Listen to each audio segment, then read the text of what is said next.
Oi, oi pessoal, como é que vocês estão? Hoje a gente vai fazer uma coisa que eu tô um pouquinho nervosa, que é a gente vai ler o meu diário de terapia.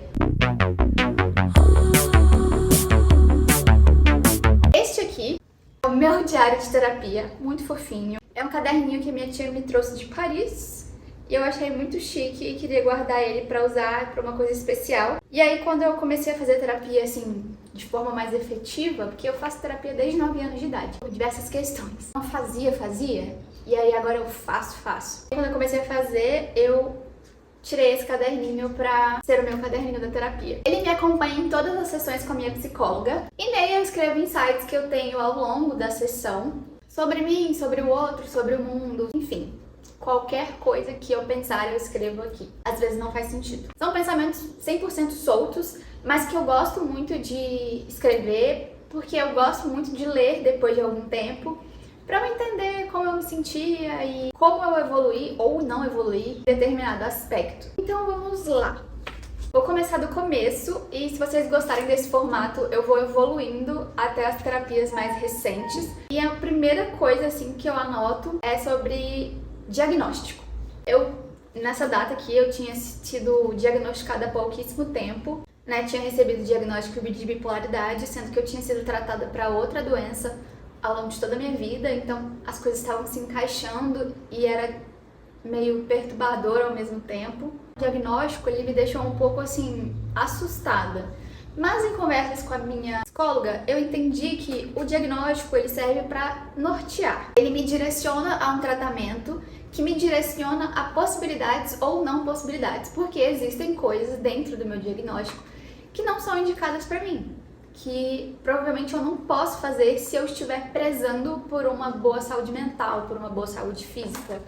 Então, existem coisas que eu posso e que eu não posso fazer. E é isso, sabe? Assim, todo mundo tem essa lista de podes e não podes, mas dentro do meu diagnóstico, especificamente, eu tenho coisas bastante pontuais que eu não posso fazer. Uma lista do que eu posso tentar, uma lista do que eu devo tentar evitar. Assim, muitas vezes a gente se estigmatiza com o diagnóstico, né? A gente fica tipo, eu sou essa doença, ela é tudo que eu sou, eu não sou nada sem ela, e tudo que eu faço é por causa dela, é em consequência dela e tal. E não é bem assim, sabe? A ideia do diagnóstico não é te levar para esse lugar. Ele não define quem eu sou, mas ele me ajuda a entender quem eu posso ser e quem eu quero ser. O diagnóstico por si só não estigmatiza ninguém. Quem faz isso somos nós mesmos e as outras pessoas. Então, assim, o ato de não me estigmatizar é um ato de carinho comigo mesma.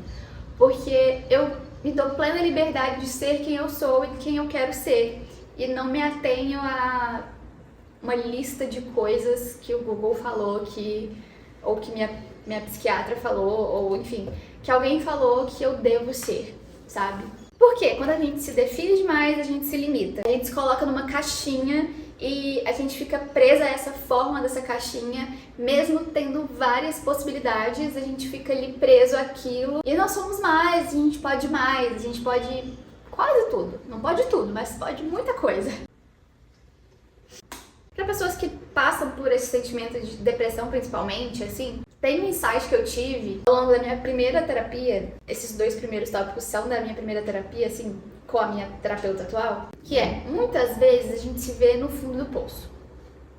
Isso acontece na vida de todo mundo se vê no fundo do poço em algum momento, alguma coisa acontece, a gente fica devastado, a gente se perde, a gente, enfim, entra num looping de bad vibes ali. A gente se vê num lugar de depressão, um lugar de luto, um lugar de ansiedade, um lugar de crise de alguma forma, principalmente uma crise mais psicológica, assim, e a gente sente que a gente tá dando 10 passos pra trás. A gente tá de novo em algum lugar difícil. Assim, a sensação é bem semelhante. Pode ser muito semelhante, pode ser muito diferente. Mas o lugar e o estado de espírito são diferentes. Porque a gente evolui constantemente. O ser humano, ele é como correnteza. Eu gosto muito disso, eu tenho isso tatuado, inclusive. É uma palavra em tupi que significa correnteza. Porque a gente nunca vive a mesma coisa 2 vezes. A gente nunca é a mesma pessoa por mais de um segundo. Porque a gente tá sempre mudando. Então, um rio nunca passa 2 vezes pelo mesmo lugar, é o ditado. E a gente também não. A gente nunca passa pelo mesmo estado de espírito 2 vezes. A gente sempre tá um pouco diferente, a gente sempre aprendeu novas coisas sobre a vida, sobre nós mesmos, sobre os outros. Então a gente tem ferramentas diferentes para lidar com aquele trauma, com aquela dificuldade, com aquela situação que a gente não tinha antes. Mesmo que o sofrimento venha sobre uma perspectiva parecida com o da última vez, você é diferente, a chave é diferente, você vira a chave de maneira diferente. Então isso é uma forma de me aliviar um pouco, porque muitas vezes eu me vejo em crises depressivas e eu fico, meu Deus, de novo isso? E essa perspectiva de, não é de novo, é uma nova coisa. Como lidar com essa nova coisa, pensando nas coisas do passado que eu já lidei? Como eu posso fazer isso ser menos difícil? Aí tem um que eu gosto muito, tá? Que é, eu não nasci me odiando. Isso parece óbvio, mas pra mim não era. Talvez pra você também não seja. Ninguém nasce se odiando. Eu cheguei nesse insight um dia que a gente tava falando sobre autoestima, né? Que eu tenho baixa estima. Explodiu minha cabeça, assim. Eu tava falando sobre como eu coloco todo o peso do mundo nas minhas costas, como se todos os erros do mundo fossem culpa minha e eu fosse uma pessoa terrível. E isso parecia ser uma coisa inerente a mim mesma, era maior que eu, era tipo, sei lá, eu fui enviada dos céus para ser o terror na Terra, tipo, a pior coisa que já pisou neste planeta, sabe? Neste universo. Era assim que eu me enxergava. Eu acreditei nisso por longuíssimos anos, até poucos anos atrás. E eu confesso que às vezes eu ainda acredito, mas tô melhorando nisso aí. Sim, eu me dava muita importância, né? Tipo, meu Deus, eu sou o problema do mundo, eu sou o problema do universo, eu sou a pior coisa que Deus fez. Tipo, Deus estava muito inspirado quando ele me fez, né? Pra ser a pior coisa que ele fez. De maneira bem negativa, era uma coisa meio... Ok, você não é tudo isso, calma. Esse dia com a minha terapeuta, eu entendi que eu não sou isso e eu não nasci sentindo isso, porque parecia que sim. Esse sentimento me foi imposto em determinado ponto, por X questões pessoais, mas eu abracei ele ao mesmo tempo, né? Eu falei, a pessoa falou, você é, e eu falei, ok, eu sou, e nunca mais eu larguei isso. Enfim, chega a hora que você tem que largar algumas crenças limitantes. Pelo contrário, eu nasci em um ambiente extremamente amoroso, carinhoso, afetuoso. Sempre tive muita atenção. E eu sou amada e cuidada até hoje por essas pessoas que me cercam. E aí a gente chegou num outro lugar que eu sempre escutava a voz negativa do outro sobre a minha perspectiva de mim mesma. Fez sentido? Enfim, acho que deu pra entender. A minha psicóloga falou que é importante eu me ouvir com carinho. No sentido de, o que eu quero? Não o que o outro quer que eu queira, mas o que eu quero. O que eu preciso. O que eu gosto de verdade. O que é carinho pra mim? O que eu considero carinho? O que é um carinho agradável ao meu ver? Porque nem todo carinho pra um é carinho pro outro, né? As pessoas são diferentes, então... O que é afeto pra mim? O que de fato me faz ser menos merecedora das coisas como eu acredito? Tipo, qual dado científico, qual fato irrefutável prova que eu sou o lixo do mundo? Não tem. Tipo, não tem. Foi assim, muito chocante quando eu cheguei nisso. Outra coisa que a minha psicóloga falou também é que é preciso que eu me ame, óbvio, mas que eu me ame enquanto eu me curo. É impossível eu me curar sem me amar. Porque o processo de cura precisa deste carinho, deste afeto próprio. E isso é difícil pra caramba, mas assim, também me abriu os olhos para muitas coisas que eu devo fazer comigo mesma ou devo parar de fazer comigo mesma. Quarta coisa que eu aprendi na minha terapia: nada é óbvio e tudo precisa ser dito. Eu acho que essa afirmação, ela é válida mais para algumas pessoas que para outras. Acho que isso muda um pouco a partir da perspectiva de vida que você tem. Mas dentro da minha realidade e do que eu preciso, nada é óbvio e as coisas precisam ser ditas. E aí verbalizar é importante. Por quê? Porque eu não sou obrigada a adivinhar o que as outras pessoas pensam e eu não deveria tentar adivinhar o que as outras pessoas pensam. Por quê? Porque isso me torna uma egoísta. Eu não permito que o outro tenha voz nessa narrativa. Eu controlo o presente e o futuro. O passado não, porque não tem como, mas o presente e o futuro eu controlo, criando situações e imaginações e falas e achismos na minha cabeça, e não permito que o outro realmente fale e sinta e enfim, porque eu estou fazendo tudo sozinha pelos dois. Então eu vivo tudo sozinha a partir da ideia que eu criei do outro. E nisso eu vivo de expectativas, né? Assim, porque é tudo baseado em vozes da minha cabeça. Então eu necessariamente vou me frustrar, eu necessariamente vou me machucar, eu necessariamente vou ficar magoada, eu vou ficar triste, vou ficar cabisbaixa, eu vou ficar depressiva, enfim. Vai me trazer coisas ruins agir dessa forma. E aí chega num lugar que a vida também é espera, é saber esperar o tempo do outro, ouvir o outro, respeitar os silêncios e às vezes aprender a ler os silêncios também, né? Que o silêncio às vezes diz muito. É uma forma de verbalizar também. Principalmente saber a hora de me retirar de determinadas situações, lugares, pessoas, enfim. Quinta coisa, zona de conforto. A gente conversou um pouquinho sobre zona de conforto em uma dessas terapias. A zona de conforto é um conforto desconfortável. Ela nos protege da novidade, do incerto, da possibilidade de erro, mas nos priva de novos começos, priva de novos sonhos, de novas possibilidades, de novos acertos. E aí, estar no desconforto, né, no conforto desconfortável, indica que a gente está com medo, provavelmente. Ele normalmente anda junto com medo, no meu caso. E o que o medo serve? O medo serve para nos proteger.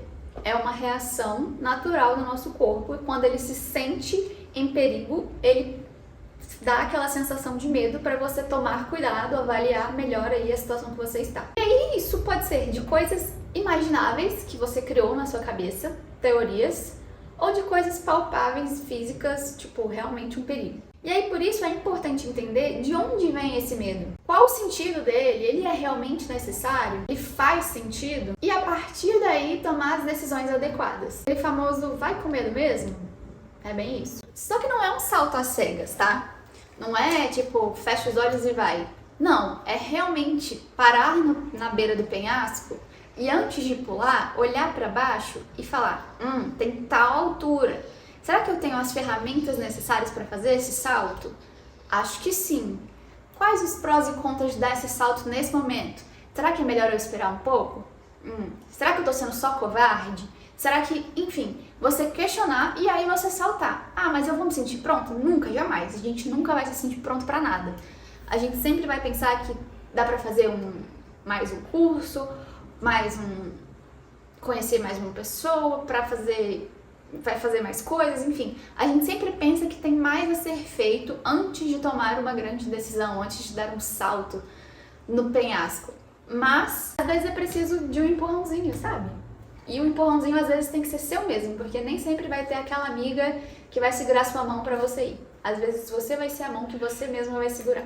É preciso coragem. E coragem machuca muitas vezes, porque revela vulnerabilidade. E por isso é preciso estar em constante conversa consigo mesma, seja por um caderninho, seja pelas notas do celular, seja falando em voz alta. De onde vem o meu medo? Para que serve a minha zona de conforto nesse momento? Qual o desafio a ser encarado? E, enfim, todas essas questões que a gente tocou aqui agora. Minha primeira terapia de 2024, a gente chegou na metáfora da escada. A sexta coisa que a gente vai falar aqui hoje. E aí, nesse paralelo da escada, a gente pensa que a vida é como uma escada. Aquelas de saída de emergência de prédio, tipo, tem o elevador, mas tem a escada, que é obrigatório ter. Então, aquela escada. Não tô falando de escada rolante, não. Tô falando de escada normal.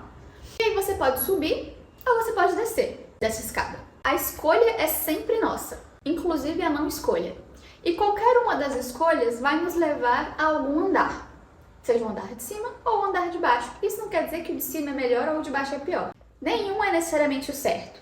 São escolhas. Também é possível estar parado na escada, em uma não decisão, talvez, ou em uma pausa para respirar, enfim. Não muda o fato de que em algum momento é preciso escolher sobre subir ou descer. E aí um ponto que minha terapeuta falou a gente sempre acha que subir é o melhor caminho.